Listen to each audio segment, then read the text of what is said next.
Hey guys, I just want to quickly mention that you have a choice to take the gondola up and down the mountain instead of hiking. In my opinion, it is expensive, but worth it if you don't regularly come to Banff. During winter, the ride back down is free, and if you're traveling here, there is free parking in front of the Banff Gondola building. So that's the building.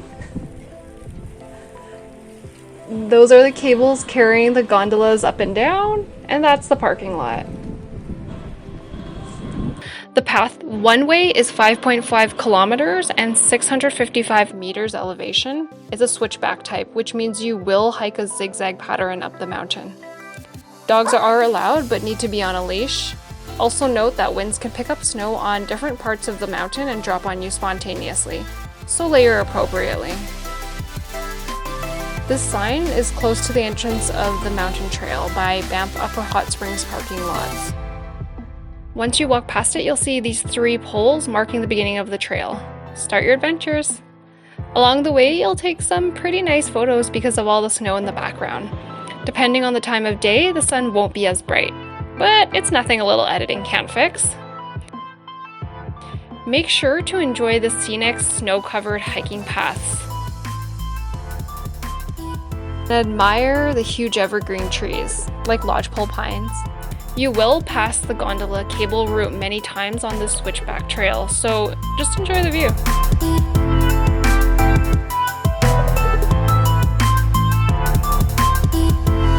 You'll also pass many signs telling you to stay on the trail. But we noticed people were making their own trails. Yeah, don't do that, folks.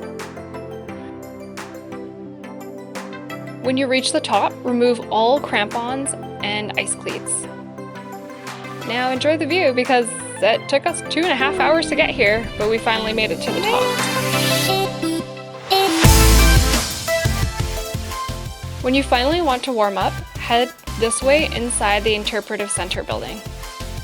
The cafe will be through those doors. There are 4 floors to check out in the center. Make sure to take a look around and just enjoy how pretty everything is indoors.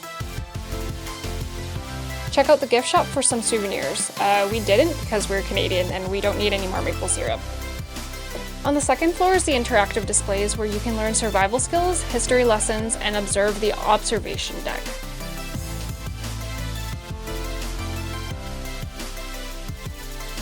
Learn to tie knots, check out the Northern Lights exhibit, and learn about the environment through the interactive displays. Ooh, isn't that beautiful? Pretty cool, right? Learn about the cougar and grizzly bear in their natural habitats. Okay, watch it wiggle its bum. Yeah, bum wiggle! Now let's head to the observation deck.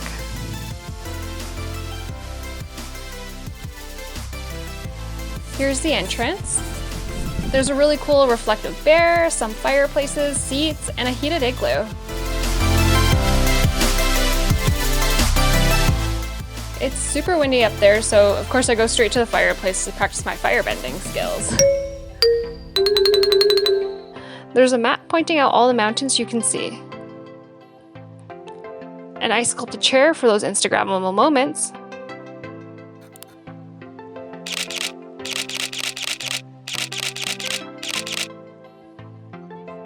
We had to cut our trip short and head home early, but just know that there are restaurants on the 3rd and 4th floor if you need to eat. The left side of your gondola will be closed, but the right side has windows open. So please be careful and keep your hands and feet inside. Yeah, don't do what I'm doing here. I was very surprised, that's why I kept reaching outside. Remember how I said in the beginning that snow gets picked up by wind and thrown at you? Yeah, this is it.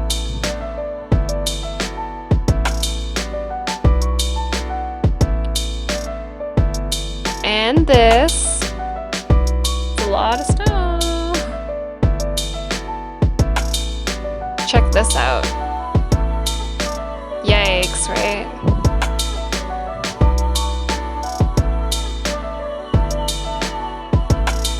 You're going to pass other gondolas on the way down. Say hello. People are really nice here.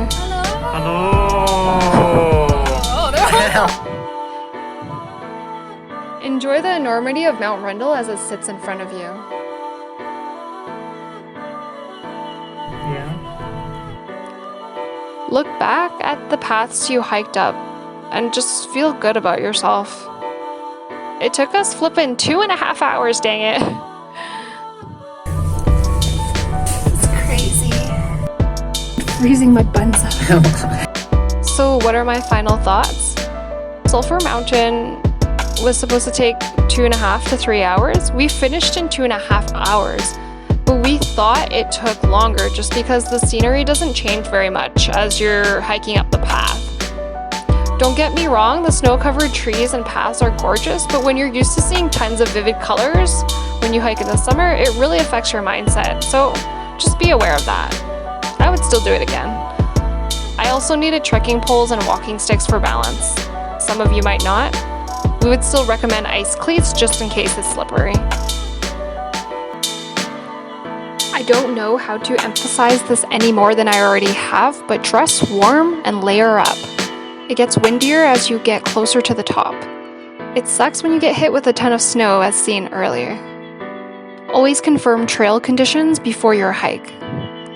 As you can see, to the left is Banff Upper Hot Springs where you can enjoy a soak in the outdoor pools. We're too poor for that, so that's for another time.